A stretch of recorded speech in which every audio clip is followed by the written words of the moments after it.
Hello, everyone, and welcome to our August 2023 webinar for Global Innovation Institute. My name is Anthony Mills. I'm the Executive Director of GI&I, Global Innovation Institute. I want to welcome you here. As most of you know, Global Innovation Institute is the world's leading professional certification, business accreditation, and membership organization in the field of innovation. We have authorized providers working with us all over the world, and certified individuals and accredited businesses around the world, really developing and deploying capabilities in corporate innovation. So it's our honor to be able to bring you the monthly webinar series and to have each of you here. So what I'd like to do is introduce our guest for today and tell you a little bit about him and what he'll be talking about. And then after I introduce him, I will turn it over to him. So our guest today is Dr. David Duncan. David is a featured speaker and author on strategy, innovation, and growth, and a leading authority on the theory and application of jobs to be done. Consequently, David has extensive experience conducting market investigations all over the world. David's latest book, The Secret Lives of Customers, teaches the concepts and skills that anyone can learn and use to understand their customers. It does so through an engaging detective story illustrating how to solve the mystery of customer behavior. Previously, David co-authored 2 books as well as a number of influential articles in the Harvard Business Review. His books include the Wall Street Journal bestseller, Competing Against Luck, The Story of Innovation and Customer Choice, written with the late Harvard Business School professor Clayton Christensen, an icon and legend in the world of innovation. In his career, David has worked as a consultant with McKinsey & Company and other leading consultancies. He earned a Bachelor of Art degree from Duke University and a PhD in physics from Harvard University.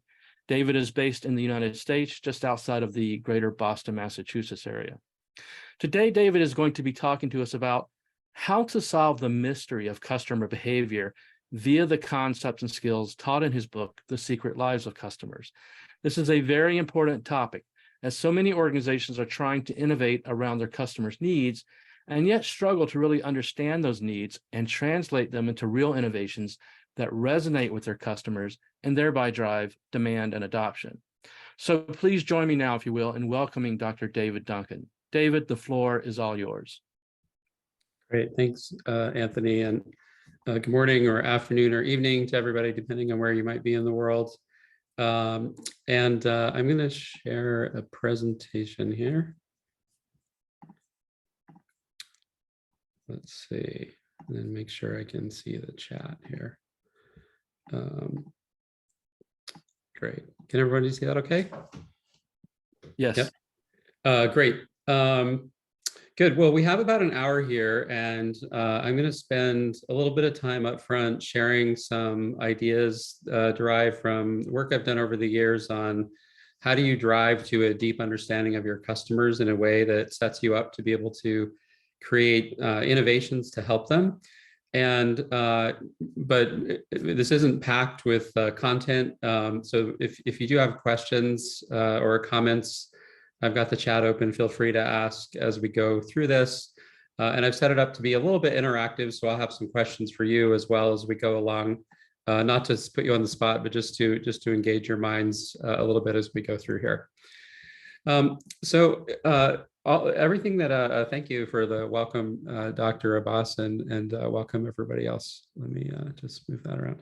Yeah, so I wanted to start out by asking and providing a potential answer to a question you may not think about very often, which is, what is a customer? I mean, it's a concept that's so broadly used and intuitive that people might not think to ask this question. But I thought about it, and this is the definition I came up with, that it's a person or a group or an organization. So it can be an individual, it can be a set of individuals or a whole organization whose problems and goals you want to understand well enough to find ways to help them solve those problems or achieve those goals. And this is a definition that has a couple of implications. First of all, it's a positive framing of what a customer is, right? So it's not somebody that you're trying to exploit or that you're trying to just merely extract as much value as you can from.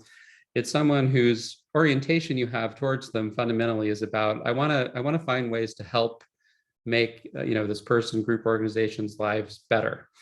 And by that definition, it's also quite a general definition, right? It means that everybody has customers and everyone is a customer. And this is true regardless of what your role is in an organization. So obviously, if you're a product developer, if you're a marketer, if you're a salesperson, where you're going to be thinking a lot about the organization's external customers. But by this definition, even if you work in an internal functional department like HR or finance or accounting, you have customers. They just happen to be internal to the organization. In other words, there are people and groups whose problems and goals you need to understand to find ways to help them. And you can even think about it from an employee's perspective, right? They're the customers of the organization and vice versa. And a manager's direct reports are customers, and your manager is your customer in a sense, according to the same definition. And I wanted to make this point because, if you buy into this, very general definition of what a customer is, well then, and that it's somebody you're trying to help, then the first concern you should have is, well, how exactly do they want to be helped, or what would they value being helped with? And that's the subject, and how you figure that out is the subject of the rest of this talk, right? So it really is very generally applicable. And this is my answer to the three things you need if you want to be able to understand customers. You need, first of all, a language, right? There's a lot of things that you could learn about any particular person, and there might be an infinite number of such things, but only some of those things are going to help you if your goal is to find ways to help them, right? So what are those things that you most need to understand if you're looking to innovate to help a customer? You need a kind of specialized vocabulary to describe what those things are. And that's the first element here. Once you have that language as a foundation, then you need a method for going out in the world and discovering that information, organizing it, drawing insights out of it, and interpreting it so that you can apply it to whatever the problem is you're trying to solve, whether it's a new product you're trying to develop, or a marketing messaging campaign you're trying to create, or even a whole growth strategy you're trying to define. And then lastly, you need the right mindset. So as you apply that language and method to certain problems, you need to have the right mindset that's going to maximize your chances of success. So what I wrote about in this book is organized around this idea of the language and method and mindset. And that's also how I'll organize the next 20 or 30 minutes in terms of going through this, just to give you a high level understanding of what I'm talking about. And I'll spend most of my time on the language because that's really the foundation of everything. So we'll just jump right in there. Now, the first element of this specialized vocabulary that I'm going to introduce is what's referred to as jobs to be done. Now, how many people, maybe you could just flag in the chat here, make sure I can actually see the chat, have heard of this concept of jobs to be done, or have any familiarity with it yet? Well, Anthony, yes. Barbara, yes. Yeah, so a couple of people. And this is an idea that's been around for about 20 years, maybe a little bit more. And Clay Christensen, who was someone I worked with quite a lot over the years, really popularized this idea. He used to talk about it all the time. If you Google the terms Clayton Christensen milkshake, you'll get a famous video of him telling a story where he introduces this concept of job to be done in a really compelling way. And you can think about it as, first and foremost, a very simple model for explaining why customers make the choices they do, right? So every day as we go through our days, we probably make use of hundreds of different products, right, or services, right? Whether it's the clothes we wear, the food we eat, the glasses on our face. Anthony and Barbara, I can see the Zoom service we're using right now. I mean, there are literally hundreds of things that we choose to bring into our lives, and the question is, well, what causes us to do that? And jobs to be done is first and foremost a simple answer to that question, which is, it says that people pull products and services in their lives not because of those products themselves, rather we hire them to get important jobs done in our lives. And a job you can think of as a problem, someone's trying to solve or a goal they're trying to achieve. It could be, a big problem or goal, or a really small one. It could be a problem like, I need to soothe my sore throat, or I need to fix a leaky pipe in my house, or it could be a goal like I want to run a marathon, or I want to get promoted or something like that. But all of these you can think of as jobs we're trying to get done. And when they pop up in our lives, they give us the motivation and energy to look around for solutions, including potential products and services that we might trade our resources for and pull into our lives and adapt our lives around them.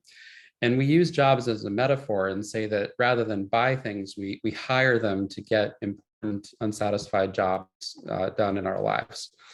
And it's a really simple concept, right? But it's a super helpful one. And I'll give you some increasingly interesting examples, starting with a simple one. So here's a job that I have, multiple times a day, every day, to satisfy my hunger. You can think of that as kind of a functional job that I want to get done. Now, when I have that job, I might simultaneously have an emotional job, which is I want to not only satisfy my hunger, but I want to feel healthy. I want to feel good and like I'm living a healthy life.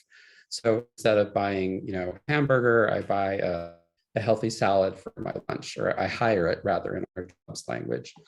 And at the same time, I might have a third type of job, a social job, which is not only do I want to feel healthy, but I want other people to perceive me as healthy. I want them to have the impression that I'm a healthy person. So when I buy that healthy salad, or when I hire the healthy salad to satisfy my hunger, I make sure that my wife sees me eating it, right? So she knows that I'm taking good care of myself. And very often when we hire a product or service, it's not just to get one narrow job done, but it's a whole bundle of related jobs we're trying to solve for at the same time. In this case, these simple, functional, emotional, and social jobs. And companies typically focus a lot on the functional jobs when they're innovating, and pay less attention to these emotional and social jobs. And so you can see how, derived from this model of causality of customer behavior, this language of a job to be done in social, functional, emotional jobs, it's starting to give us that language we need to articulate what it is we're most interested in knowing about customers. So I want to give a few examples of this and give you a chance to apply it, and then explain why this is just such a powerful idea. So let me ask you this question, and you can enter your answers in the chat. But why, think back to the last time you walked into a coffee shop and you hired a cup of coffee. And if you don't drink coffee, just think about some other beverage that you might go into a cafe and purchase. What jobs were you trying to get done when you did that? Why did you hire that cup of coffee? And I'll give you a chance to just drop your answers into the chat. And maybe there was more than one job, right? A pick-me-up, right? So a lot of people will hire coffee to give themselves an energy boost. Thirst quencher, certainly. Yeah. So two functional jobs there, right? Warmth.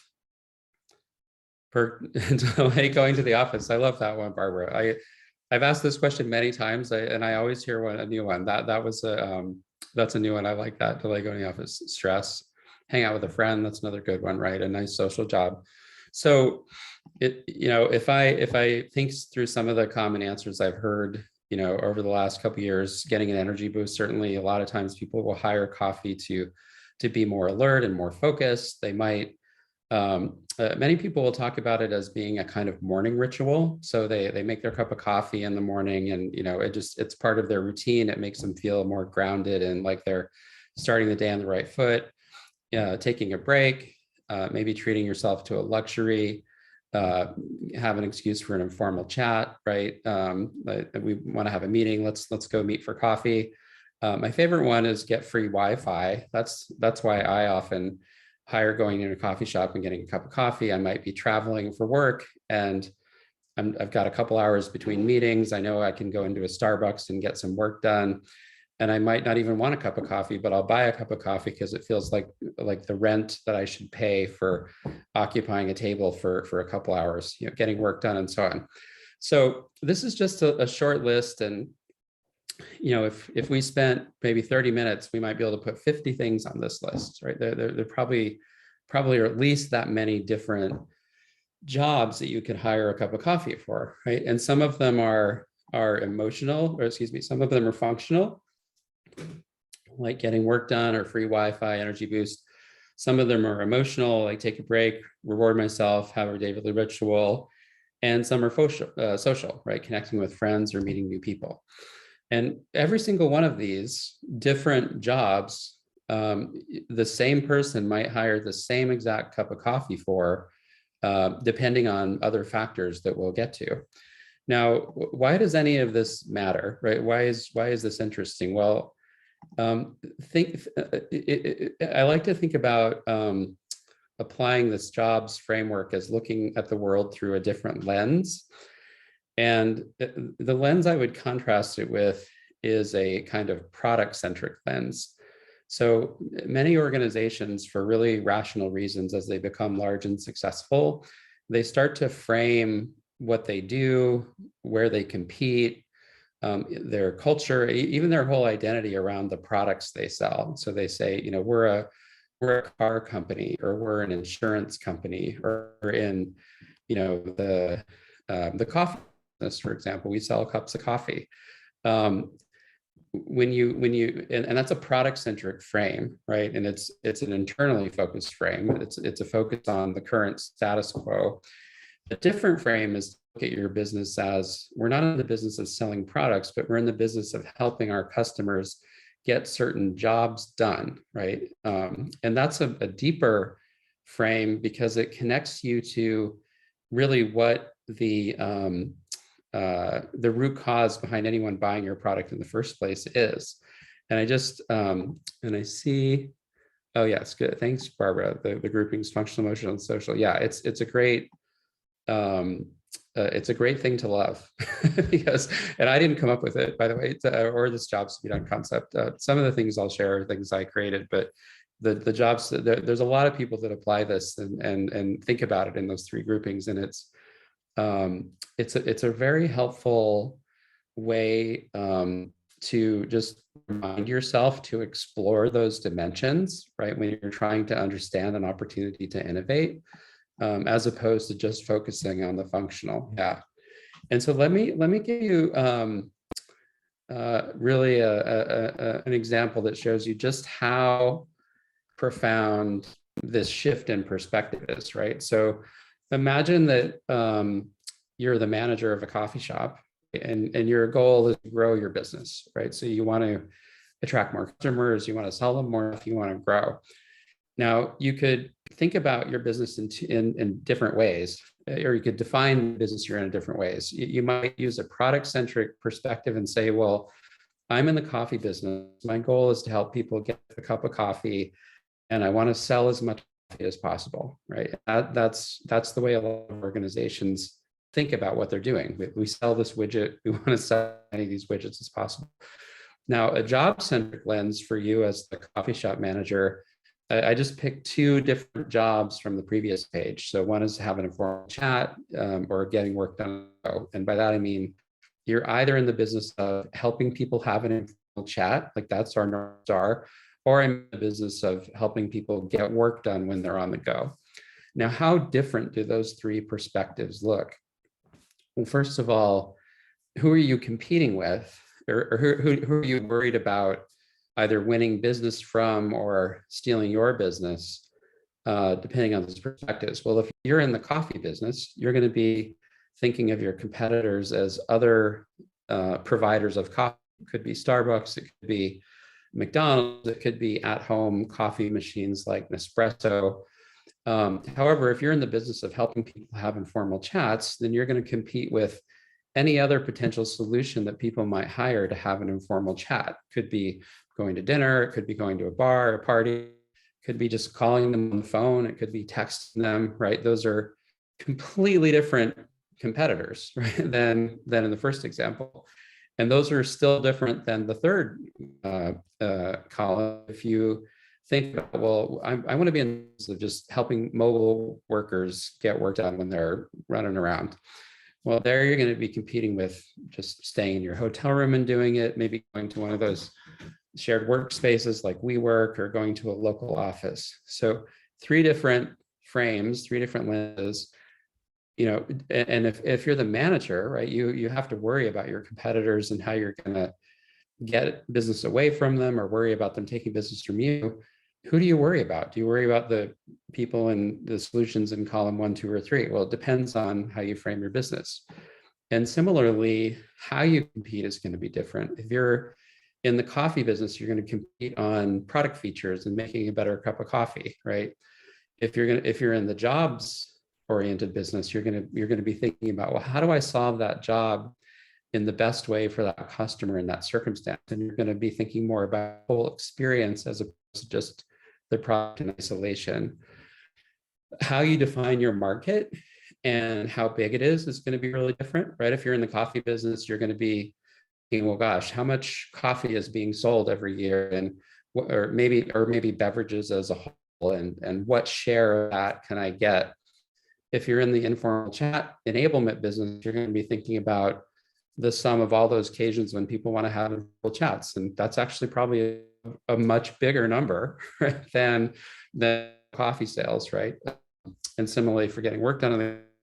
And the last thing I'll say is, and this I think is in some ways the most interesting thing, is the trends that you be tracking and concerned about could be very different, right? If you're in the coffee business, you might be thinking about, well, there's this trend of these espresso or these really high quality systems that's a threat, or maybe just people drinking less coffee, health trends related to coffee. I love coffee, so personally, I selectively read articles that tell me about the health benefits of coffee.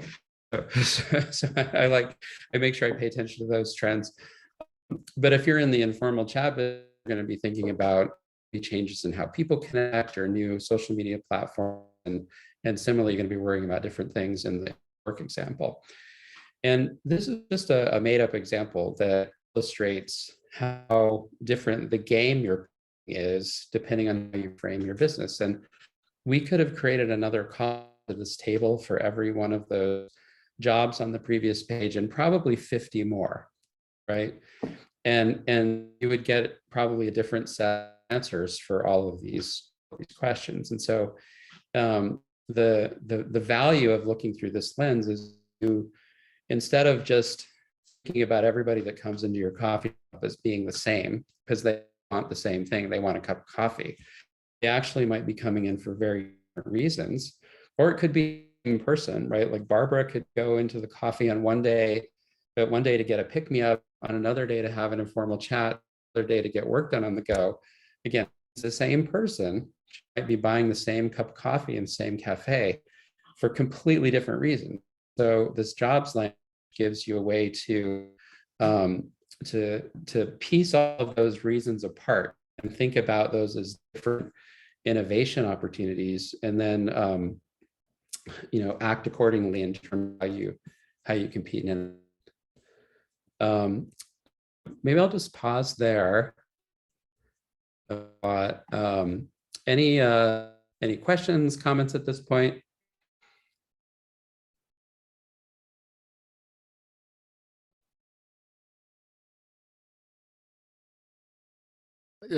David, I think an important point you made here is the trends. The coffee shops that have suffered are the ones during the pandemic where everything shifted to remote work, and people stopped going downtown to the coffee shop. So that trend actually had a bigger impact on the coffee shops than home systems and people, how much coffee people drank, was actually their presence in the area because of remote work. So it's an excellent point. Yeah, that's a great point. It's actually a good into the next topic, but and I'll come back to that in just a second. I just want to read Barbara's comment.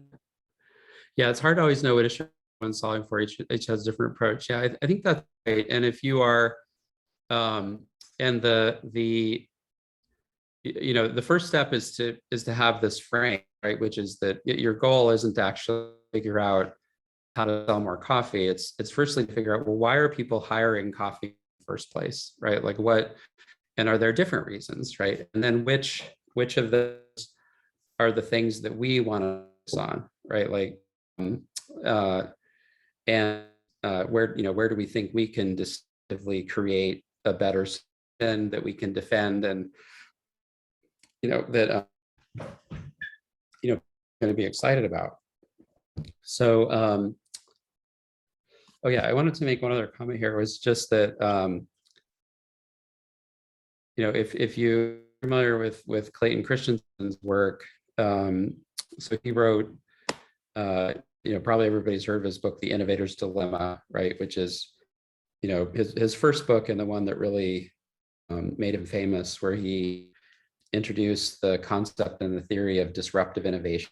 So that, that term disruption and disruptive innovation come from the work of Clay, and he introduced this model in The Innovator's Dilemma. And the basic idea is that large companies, right, and if they're large, they've been really successful, right? Because it's very hard to start anything and have it be successful. It's very even harder to have that continue to be successful and grow, become a large organization with lots of customers. But what he described in the book is that those types of organizations, almost in proportion to how big and successful they become, they get kind of locked into a certain way of doing things. And there's 100 different reasons for that, but they have a success formula, the thing that they make, and execute on that, and they try to become ever more efficient at doing that. And because they get kind of locked in that model and success formula, need to adapt, right? Because maybe they ran out of growth headroom in their current business and they need to find completely new sources of growth. Or maybe a new type of competitor comes along and competes in a really different way. Or, to Anthony's point, maybe some, really unusual, transformative, exogenous event happens, like a pandemic, and suddenly the model of, the success formula of people come into my coffee shop and they have a great time is just out the window, right? So whenever they need to adapt in a profound way, it's very hard and sometimes impossible for them to do that, right? And he called that the innovator's dilemma, right? Which is, you would think that a big company like Sony, for example, is one of the examples he used to talk about. I don't know how old people on the phone are, but some of us are old enough to remember the Sony Walkman, and they invented the category of portable music players. Right? They had incredible brand in consumer electronics. They had all the best engineers. They had tons of money, and they completely missed the boat on portable music players when the iPod came along. That's a classic example of them being stuck because of this innovator's dilemma. And to relate that back to what we're talking about here, one reason that companies get stuck is because they get fixated in this product-centric perspective, right?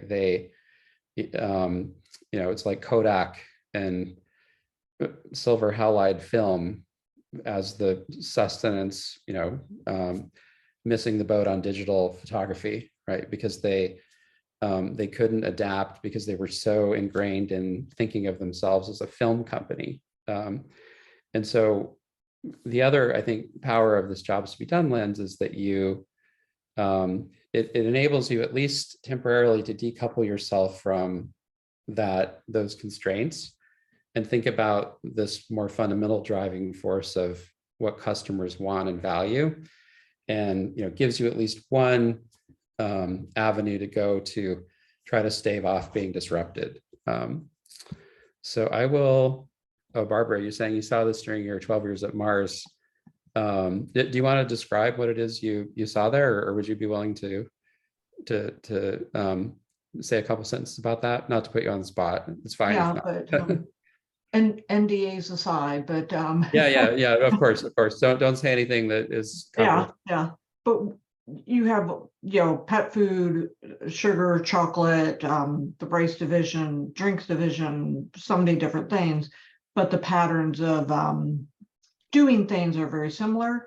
And when you try to say, let's do this a little different, it's like, but we've always done it this way. And when you're a $1 billion company, it's hard to say, but if we try something a little different, it might work. That's just really challenging. So we had changed, we used to do movie tie-ins, and the people in marketing wanted to tie in with movies that they liked.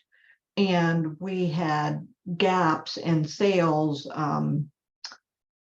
We were selling every M&M we could Halloween through Easter, right? Yeah. And then summer, chocolate consumption drops off. So there's a gap and there's an opportunity for sale.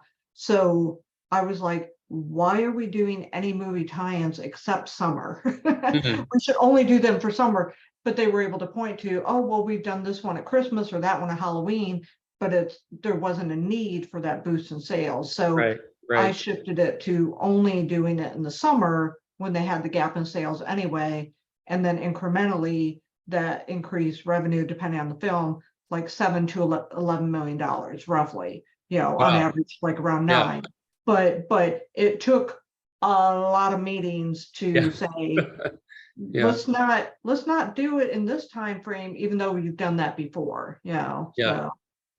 Yeah, that's a great example, and I do think it represents just a broader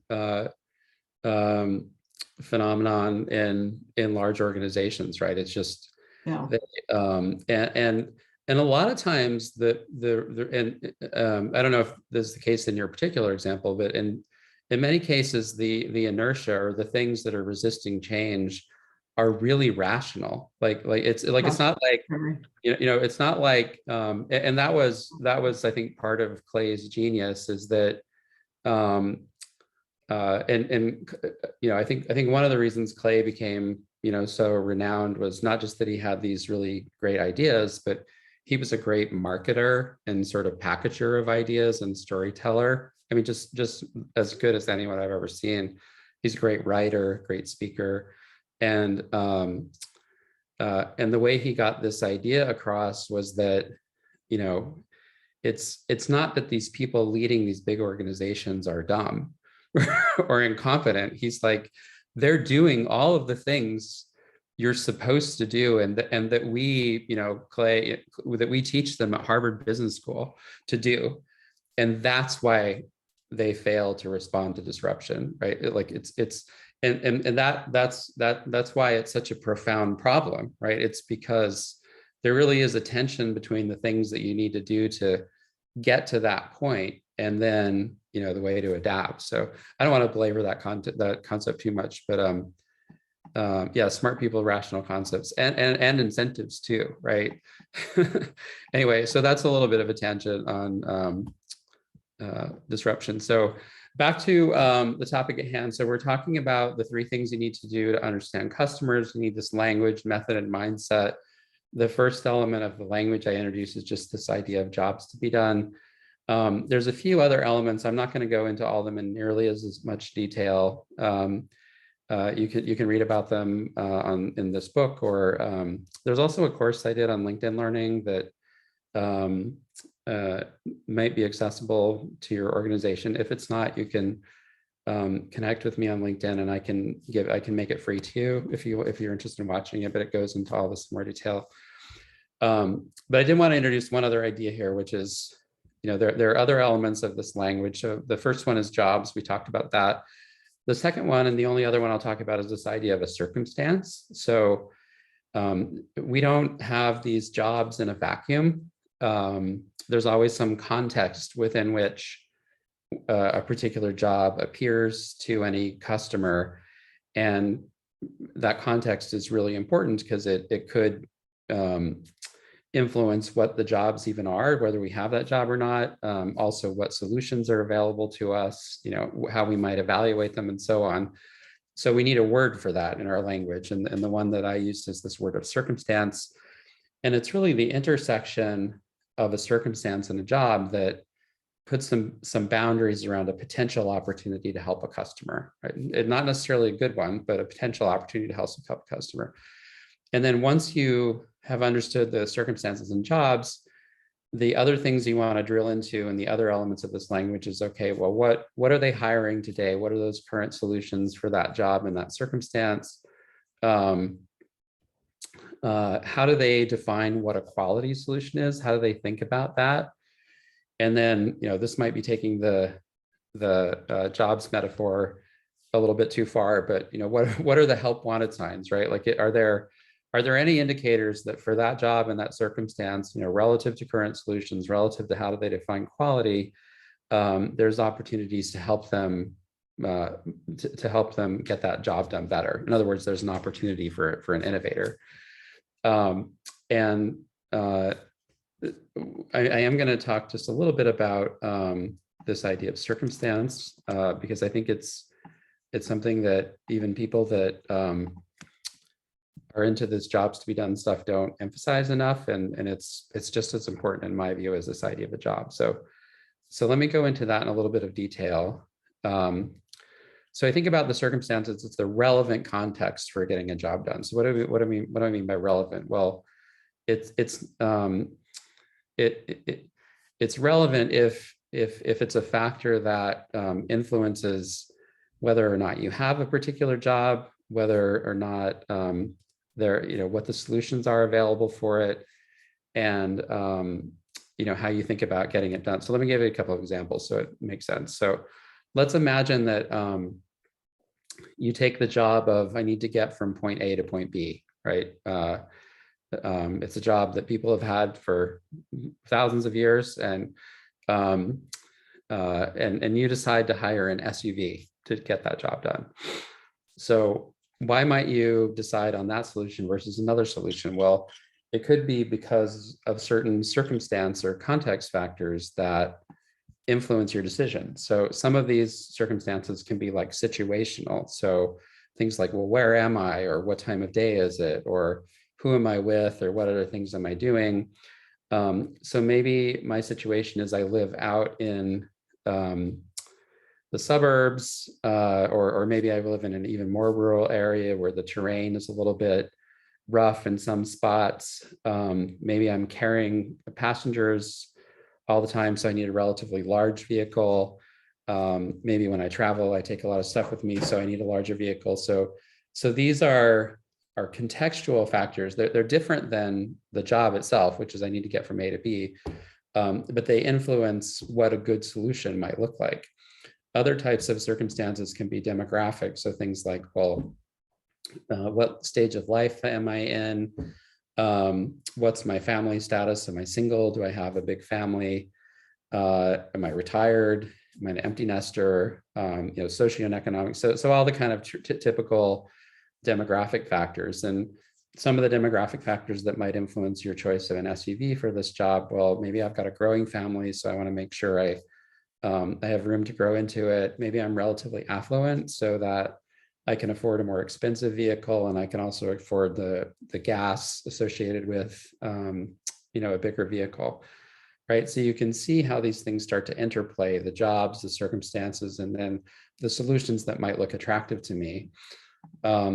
And then let's look at a different example. What if instead of an SUV, I hired a bicycle, right, to get from A to B? How might the circumstance differ that would have influenced me to that decision? Well, maybe I don't have that far to travel when I go from A to B. Maybe I live in the city. Maybe there's tons of traffic and there's not a lot of parking, so having a car would be more of a hassle. I'm usually traveling alone. Maybe I'm young and I've got my first job in New York City, and I don't need a car. And maybe I'm healthy enough, I can actually ride a bike around, and maybe I'm budget conscious. Maybe I have values associated with the environment, the sustainability, and I want to not feel like I'm contributing to the world's problems. So again, just made up examples, but it shows you how, if all you knew was the job, which is I want to get from point A to point B in a particular area, that's insufficient information about the customer to be able to start getting more nuanced about what and why a particular solution would be attractive. And once you start thinking about this kind of interplay between jobs and circumstances, you you can kind of see it everywhere. And this is, since we're on a coffee theme this morning, let's imagine a situation where you have two different jobs. One is I want to feel energized. Another is I want to have like a kind of a daily ritual.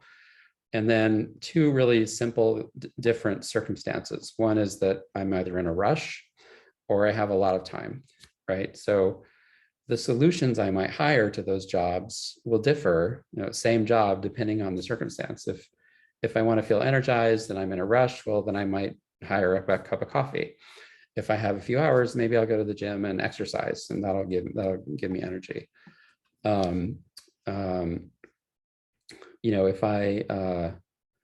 If I want to have a daily ritual and I'm in a rush, again, I might just make up coffee and drink it. If I have time, I might do something more time consuming, like go for a walk or and so on.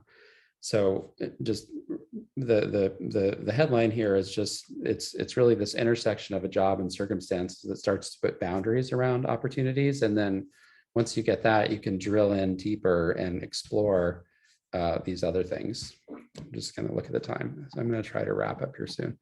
So I think I'm going to skip forward. So we talked about the language. I'll make just one quick point on the method, and then we can just pause for questions. So you all, I assume work in organizations, so you probably are familiar that there's lots of different techniques for discovering information about customers, right? You can do interviews, you can do focus groups, you can do surveys, you can do ethnography, you can go observe and watch people, you can have them do diaries, you can scrape the web for data. You can ask ChatGPT. It's surprisingly useful, I found. The point I want to make here is not so much like which of these techniques is the best or the most useful, but rather I want to make the point that there's this kind of universal thought process and set of questions that, regardless of the technique you use to get answers to them, they're the same questions. Like, these are the things that you're trying to learn about the customer. So, and not surprisingly, they make use of this language, right? So what circumstances the customer in, what jobs they're trying to get done, what are they hiring today to get those jobs done? Why? How do they evaluate quality? What are the help wanted signs? And I've done probably thousands of hours of customer interviews, and if you've ever done them, you find that the most valuable ones will often kind of go in unexpected directions, right? It's not just this like rigid script. In fact, you want them to go in unexpected directions so that you can learn something new. And so how do you allow that to happen, but still have some structure to it? Well, I keep these kinds of questions in the back of my mind, and obviously you're not going to ask these questions, right? But that's kind of a checklist to see if you're getting the information that you want to get. And this is from the LinkedIn learning course, but you can download this from the course. Just saying that from this perspective, an interview with customer is really a conversation, and you're not going through sort of a rigid list of questions so much as you're prompting them to talk in directions that will reveal this type of thing, right? So these are just some example prompts, and I just wanted to share how I kind of think about the connection between the methodology and this language I'm introducing. So why don't I stop there, and happy to take questions or entertain any other comments people have. So yeah, everyone, if you would let us know what your questions are, either in the chat, or you can just unmute yourself and ask a question. And we'd like to have as many questions as possible. So David, let me start out with a couple of questions, if I may. You talked about in interviewing the customers, you're asking, what's the context or the circumstance? What's the job they're trying to do? How do they define quality? At what point don't you want to sort of dive down into their motivation or their aspiration? In other words, kind of like 5 whys. Why do you want to do this? Why is that important to it? And the deeper you can get into the why and the rationale and the motivation, the more you can kind of understand what's going on. Can you talk to Yeah. that? Yeah, I think that that's a great point, and it's certainly if you're in a live conversation, um, uh, you'll often hear things that you want to ask. What well, why do you think that? So Barbara early on, one of her examples was to delay going to work, right? Like if we wanted to, like now, and you could say, and when you're doing the jobs kind of interviewing techniques, your assumption is that there's a job at the bottom of it, which is the sort of root why, or maybe there's a few different jobs, and people will often say things that that's maybe not a great example of the one of Barbara, because I think that could be the job, but you could ask why. Well, why do you want to do that? And maybe there are other jobs underneath that. But people will often say things like, well, I'm trying to think of a good example, like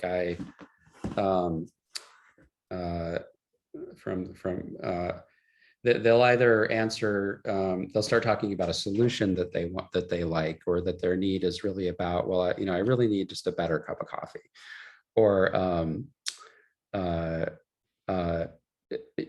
can share an example from because this is public. LinkedIn was a client of mine, so this is a good example. And they've written about that on their website. And in the course that I created, the chief product officer of LinkedIn, who's a guy named Tomer Cohen, is in the course, talking about some of the work that was done to implement this concept of jobs to be done in the company LinkedIn. And one of the examples they talk about is, they applied this method to trying to understand, well, why do people post on LinkedIn, right? And there's lots of reasons that people post on LinkedIn. It could be, they want to advertise that they're looking for a job. It could be that they want to celebrate something that they accomplished, or maybe they want to celebrate somebody else's accomplishment. Maybe they want to share some knowledge. Maybe they're marketing something, right? I mean, there's tons of different reasons, but one of the insights that came out from kind of asking, layers of why, like you're saying, Anthony, and it's in this article that one of the LinkedIn people wrote about, was the distinction between the individual posts that we make on LinkedIn and the cumulative effect of those posts. So the insight was that, unlike maybe Twitter, where people will put a tweet out and then never think about it again, the individual posts on LinkedIn are not more important than the cumulative posts that you put there, because they kind of collectively create your professional identity and brand, right? And maybe to some extent, even your personal identity and brand. And so people kind of curate over time the set of stuff that they put on there. And it's more about the cumulative impact than it is about, the individual post. And you wouldn't get that insight, I think, if you weren't asking that why question underneath,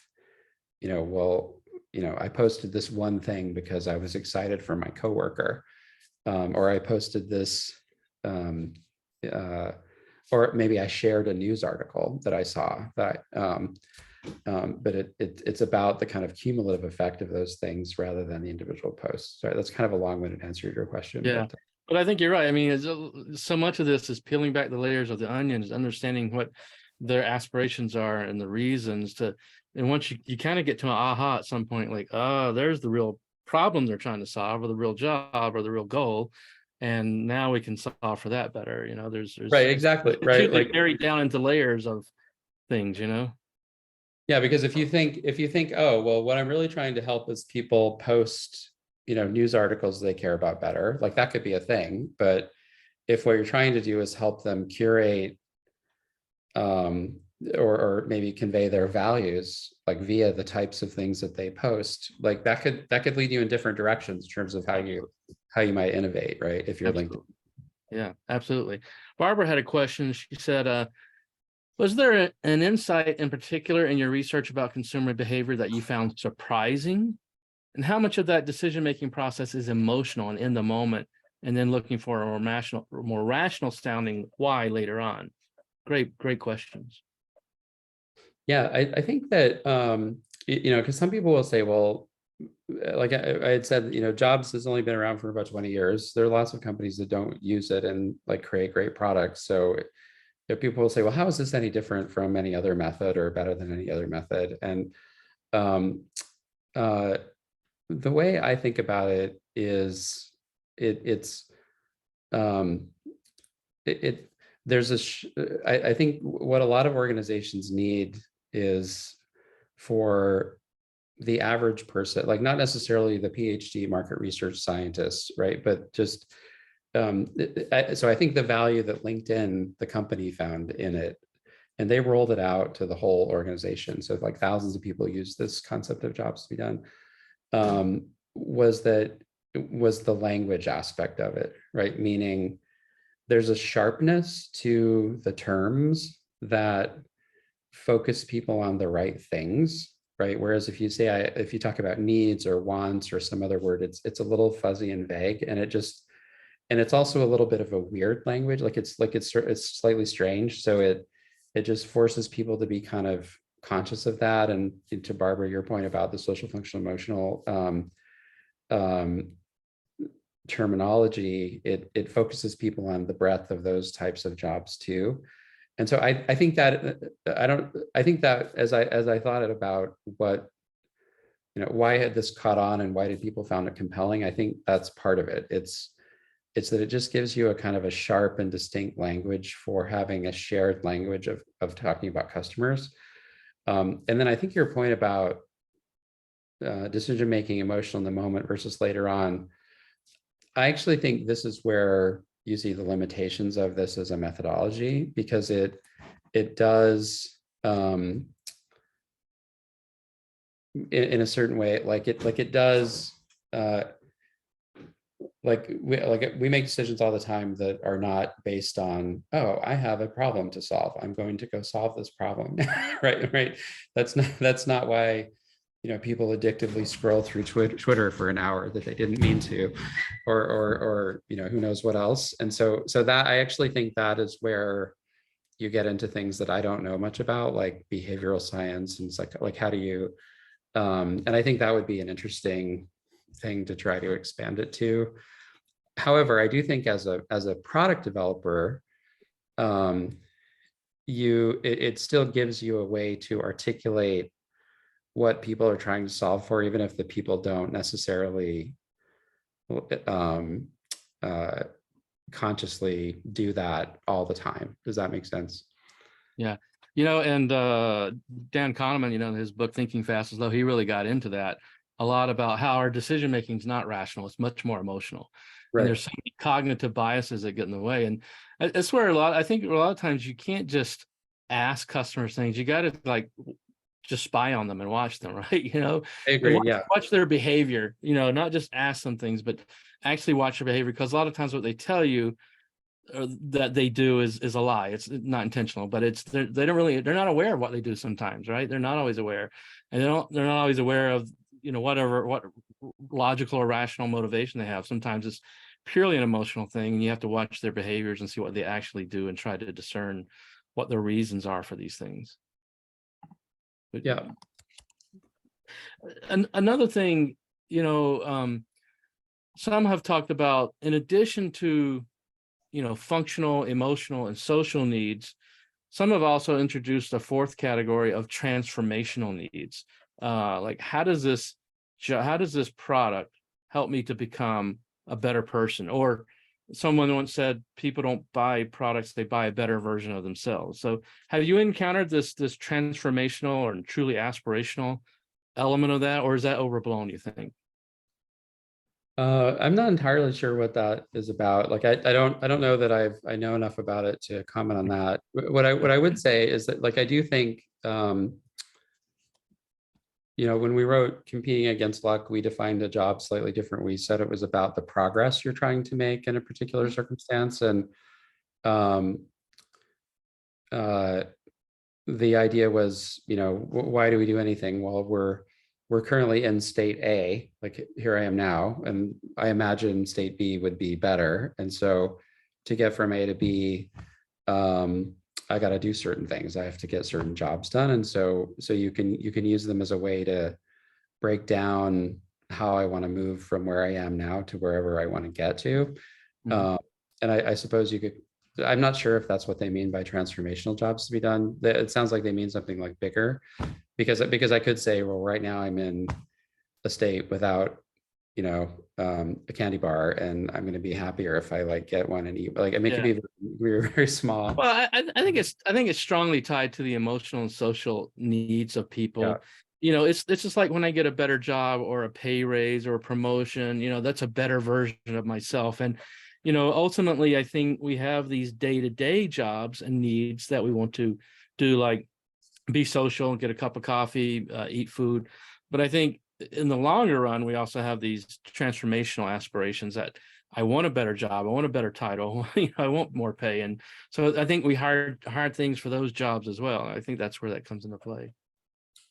Yeah, I think there's definitely different time scales, right? Like we're on sort of different journeys on different time scales, and they have different levels of intensity, right? So the journey to satisfy my hunger is a small journey. The journey to meet my life partner, or feel like I've made a contribution to society or something deeper, is a longer journey. And then there's probably some in the middle, like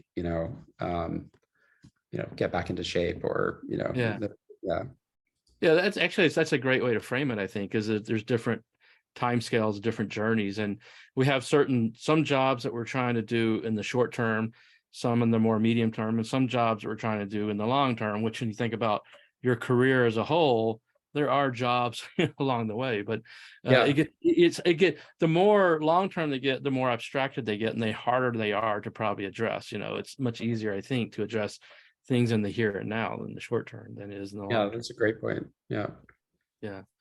And Barbara made the comment that Mars did studies about moods and weather and sharing moments and candy bars. And there were a lot of studies that really, I guess, were trying to understand people's motivations, why they consumed the candy they did, and what was the context and rationale and so forth. But yeah, so I think that's important. So I think that brings us about to the top of the hour. Any last final concluding thoughts or comments, David, that you want to share with the group before we wrap it up? No, I appreciate everybody joining and the great comments, and for taking an hour out of your busy days. Yeah, well, I definitely encourage everyone to pick up a copy of the book, The Secret Lives of Customers, and I think you'll enjoy reading it. And it has a lot of great insight about how to think about the jobs and the circumstances, and to work on solving those. So I want to thank you, first of all, David, for being our guest today and sharing your knowledge and insight with us. And thank all of our people who joined us today, and all of those who will be watching this recording offline. Thank you for participating in the community, and for being present with us today. So with that, I'll say goodbye, everyone, and have a great rest of your day. Bye. Thanks a lot.